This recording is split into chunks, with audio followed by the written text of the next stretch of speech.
31 ஆண்டுகள் தாமதிக்கப்பட்ட நீதி, பேரறிவாளனின் விடுதலை என்பது இன்னும் நீதிமன்றங்களிலும் நீதிபதிகளிடமும் எங்கேயோ ஒரு ஓரத்தில் எங்களுக்கான நீதி உயிரோடு இருக்கிறது என்பதை இந்த நாள் மீண்டும் நிரூபித்திருக்கிறது.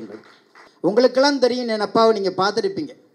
தெரிஞ்சோ தெரியாமல 2500 பாட்டு எழுதுன ஒரு பயலும் கண்டுக்கல. 100 நாள் உள்ளே வச்சு செஞ்சாங்க, எல்லா பேர்த்தும் தெரிஞ்சு போச்சு பிக் பாஸில். அதில் தான் எங்கள் அப்பாவை கூப்பிட்டு கதாநாயகனாக்குனாங்க. அதனாலேயே விஜய் தொலைக்காட்சிக்கும் பிக் பாஸுக்கும் காலமெல்லாம் நன்றி சொல்ல வேண்டியிருக்கிறது. காரணம், எங்கேயோ ஒரு விவசாய குடும்பத்தில் எழுத்தறிவு இல்லாமல், படிப்பறிவு இல்லாமல் ஒரு ஏழை விவசாயி உலகம் முழுக்க உள்ளவனுக்கு கதாநாயகனாக அறிமுகப்படுத்தினானே, அந்த தளம் மிகப்பெரிய தளமாக இருக்கிறது. எதுக்கு சொல்கிறேன்னா, தயவு செய்து உயிரோடு இருக்கும் பொழுதே நீங்கள் தந்தைகளை கவனிக்க வேண்டும் என்பதை பல களங்களில் நான் உணர்ந்து கொண்டிருக்கிறேன். என் தாய் இன்னைக்கு உலகம் முழுக்க சிநேகனுடைய பெயர் தெரிகிறது, பாடல் தெரிகிறது. ஆனால் என் ஆத்தா ஒரு பாட்டை கூட கேட்காம இறந்துட்டாங்க.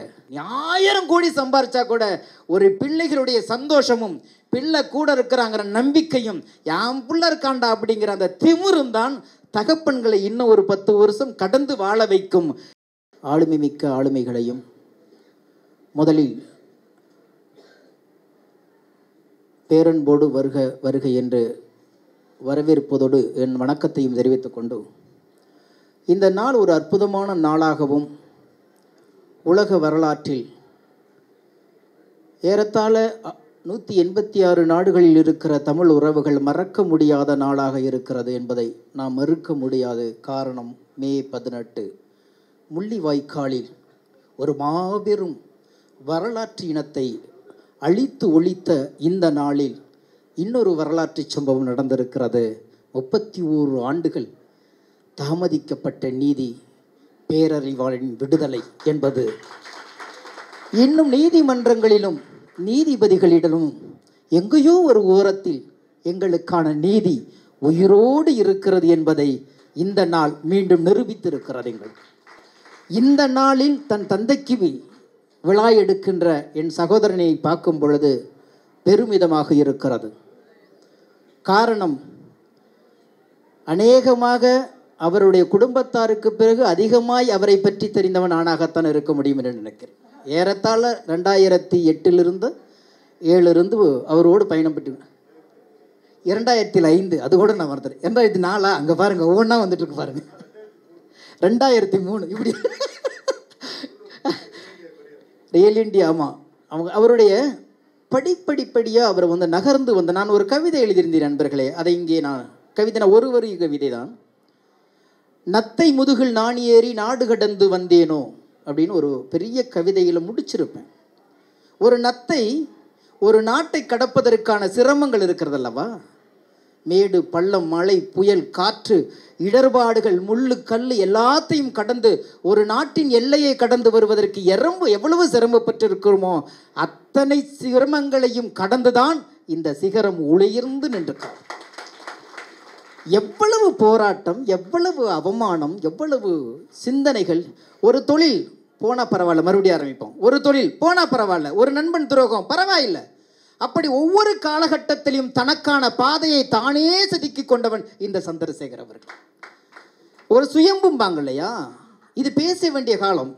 ஏனென்றால் எங்கேயோ ஒரு இடத்தில் தந்தையுடைய சுவாசம் இந்த காற்றலையில் பரவி நிரம்பி கிடக்கும் போது இந்த வளாகத்துக்குள்ளும் வந்து போகும் என்ற நம்பிக்கையோடு அவர் தந்தையருடைய ஜீவன் கேட்கட்டும் என்று சொல்லிக் கொள்கிறேன். அப்பேற்பட்ட அந்த சிகரத்தை இன்னைக்கு சிகரம் என்ற பேர் சொல்லியிருந்ததுக்கான தகுதியான ஒரு நிறுவனமாக அதுக்கான தலைவராக இருக்கிறார் என்றால் நான் பார்த்துருக்கிறேன். அவருடைய ஒன்றுமே இல்லாமல் ஜீரோவில் இருந்தெல்லாம் விழுந்து மறுபடியும் எழுந்திரிச்சிருக்கிறார். ஒன்றுமே இருக்காது, எல்லாரும் பார்த்துருப்பாங்க. வெளியில் பெரிய கோடீஸ்வரனாக இருப்பானோ சந்திரசேகரன் போகும்போதெல்லாம் ஜீரோவுக்கு கொண்டாந்து விடுவார்கள் நண்பர்கள். அத்தனை துரோகத்தையும் நாங்களும் அறிவோம். எப்படி எழுந்து நிற்க போறான் இவன் என்ற ஒரு பயம் வரும். நானும் இன்னொரு கவிதையில் இருந்தேன். பெண்கள் என்ற ஒரு படத்தில் முளைக்கின்ற விதையை தொலைத்திட்டால் கூட முளைப்பதை தடுக்க முடியாது. விதைக்க வேண்டிய அவசியம் இல்லை, அது முளைக்கும்னு தெரிஞ்சிச்சுன்னா தூக்கி எறிஞ்சிட்டு போடா.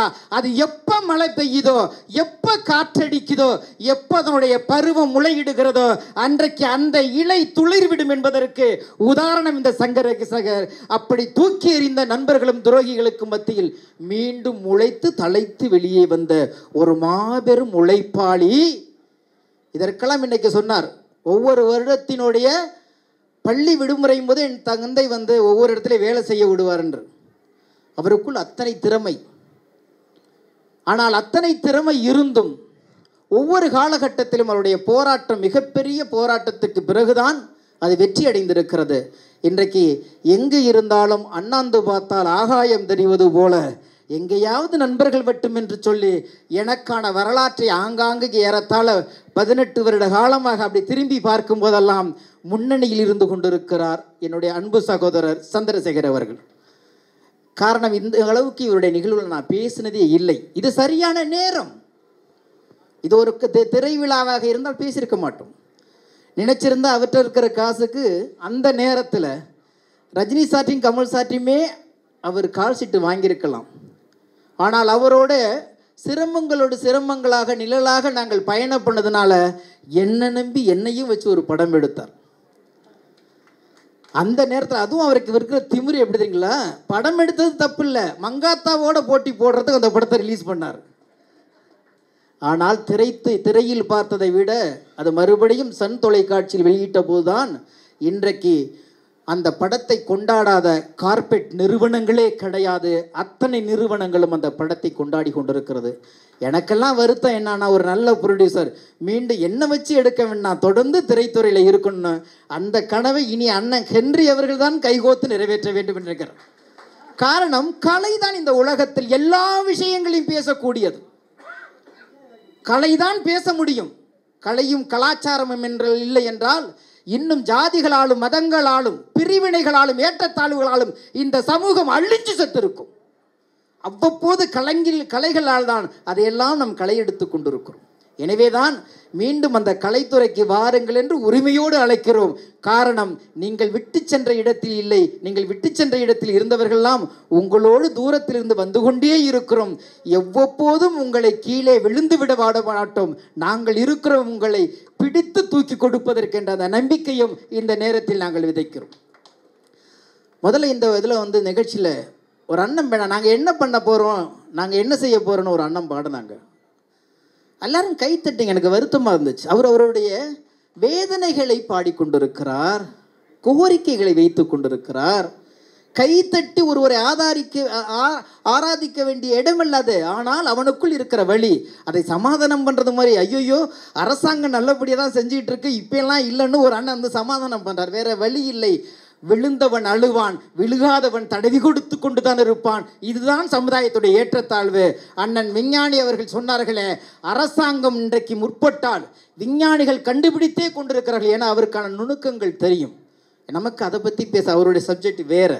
ஆனால் அப்படி இருக்கும் பொழுது யார் யாரை எவ்வப்போது எங்கே இடத்தில் பாராட்ட வேண்டும், எவருக்கான செவிகளை கொடுக்க வேண்டும், எப்போது இதயத்தை கொடுக்க வேண்டும் என்பதை தெரிந்து கொண்ட மனிதர்கள் தான் இந்த மேடையை அலங்கரித்து கொண்டிருக்கிறார்கள்.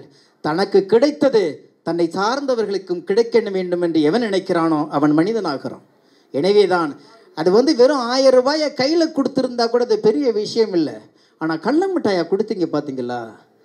சீன பழப்பள்ளி சொல்வது போல, பசிக்கிறவனுக்கு மீனை கொடுக்காமல் தூண்டில் வாங்கி கொடு என்று சொன்னது ஒரு சீன பழமொழி. நான் எழுதியிருந்தேன், பசிக்குது என்று சொல்கிறேன், நெல்மணி ஒன்றை தருகிறாய், நீ விவசாயம் பண்ணி சாப்பிட்டுக்கோ. தாகம் என்று சொல்கிறேன், மரக்கன்று ஒன்றை தருகிறாய். இந்த நம்பிக்கையை தான் இங்கே விதைத்து இருக்கிறார். இது மூலதனம், இந்த சிந்தனை.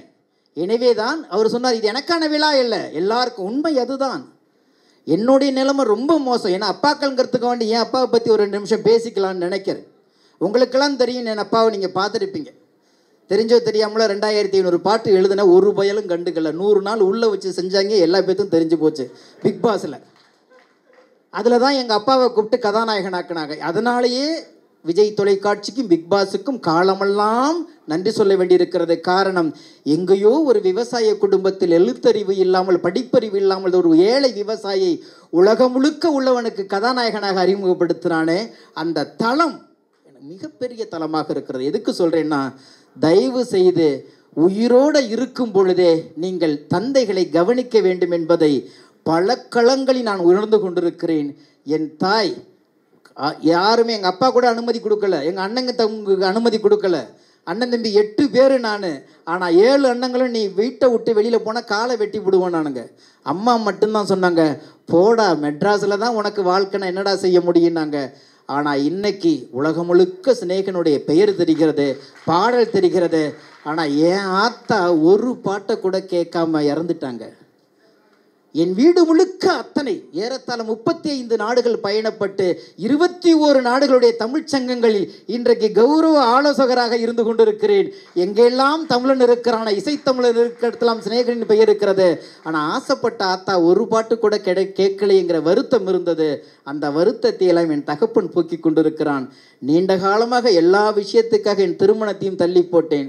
மருத்துவர் சொல்கிறார், கொரோனா காலகட்டத்தில் இன்னும் 1 வாரம்தான் உன் அப்பா பொழைப்பார், அதுக்குள்ள ஒருடைய ஆசை நீ இல்லை காதலிக்கிறியோ அல்லது எப்படியோ பிடிச்சி ஒருத்தி இழுத்துட்டு வருவின்னு எனக்கு தெரியாது, ஆனால் நீ உடனே கல்யாணம் பண்ணுன்னு சொல்கிறாங்க. பொத்தி 8 வருஷம் காதலிச்சதை நான் வேற ஒரு காரணத்துக்காக அடக்கி வச்சிருந்தேன். வேற வழி இல்லாமல் ஊர் கூடி தேர்வு விழுக்க வேண்டிய திருமணத்தை ஒரு அறைக்குள்ள ஒரு 100-200 நண்பர்களோடு நடத்த வேண்டிய நிர்பந்தம் என்னவென்றால், என் தகப்பன் உயிரோடு இருக்கும்போது அந்த கேட்டுவிடட்டும் என்று ஏறத்தாழ 93 வயதை கடந்த அவரை அங்கிருந்து ஆம்புலன்ஸில் தான் திருமணத்துக்கு கூட்டி வந்தேங்க. இப்போ நிலைமை என்ன தெரியுமா? தலைவன் தானா எழுந்து நடக்கிறான், தானா சாப்பிட்றான், தானா படுக்கிறான். ஒரு தகப்பனுக்கு பிள்ளைகள் கொடுக்குற துணிச்சல் இருக்குல்லையா, அதை இப்போ செய்யுங்க. 1000 கோடி சம்பாரிச்சா கூட ஒரு பிள்ளைகளுடைய சந்தோஷமும் பிள்ளை கூட இருக்கிறாங்கிற நம்பிக்கையும் என் பிள்ளை இருக்காண்டா அப்படிங்கிற அந்த திமிரும் தான் தகப்பன்களை இன்னும் ஒரு 10 வருஷம் கடந்து வாழ வைக்கும். எனவே அன்றைக்கு தகப்பன் தன் பிள்ளைகள் கடந்து வாழ வைக்க வேண்டும் என்று நினைத்ததனால்தான் இன்றைக்கு தன் தகப்பனுடைய உழைப்பில் உயர்ந்து நிற்கிறேன் என்ற ஒற்றை சொல்லை அத்தனை தகப்பன்களுக்கும் உணர வைக்க வேண்டும், அத்தனை பிள்ளைகளும் உணர வேண்டும் என்பதற்காக தன் தந்தையை தூக்கி சுமந்து கொண்டிருக்கிறார் என் ஆருயிர் சகோதரர் சந்திரசேகர் அவர்கள். நாமெல்லாம் ஒரு நேரத்தில் தகப்பனாக மாறிக்கொண்டே இருக்கிறோம். எனவே தகப்பன் வேறு அல்ல, நீங்களும் நானும் வேறல்ல. எனக்கு வலிக்கிறது மாதிரி தான் என் அப்பனுக்கு வலிக்கும், எனக்கு வலிக்கிற மாதிரி தான் என் பிள்ளைக்கு வலிக்கும், எனக்கு வலிக்கிற மாதிரி தான் என் பேரனுக்கு வலிக்கும். ஆணாக பிறந்தால் தகப்பனாகவும், பெண்ணாக பிறந்தால் தாயாகவும் மாறியே ஆக வேண்டியிருக்கிறது. அது காலம் கடந்துதான் உணர வேண்டும் என்பதை மறந்து இப்பொழுது முன்னெச்சரிக்கையாக அந்த ஒரு பிரச்சனையை தொடும் பொழுதே முன்கூட்டி உணர்வதற்குத்தான் இந்த மாதிரி விழாக்கள் உதவுகிறது. நீங்களும் நானும் இன்று அல்ல, இந்த நிமிடம் தொட்டு நானும் தகப்பன் என் பிள்ளைக்கு எப்படியெல்லாம் நான் வழிநடத்த வேண்டும் என்பதை தானே என் தகப்பன் எனக்கு வழிநடத்தியிருப்பான் என்பதை உணர்ந்தால் இந்த விழா வெற்றி பெறும். நன்றி, வணக்கம், வாழ்த்துக்கள்.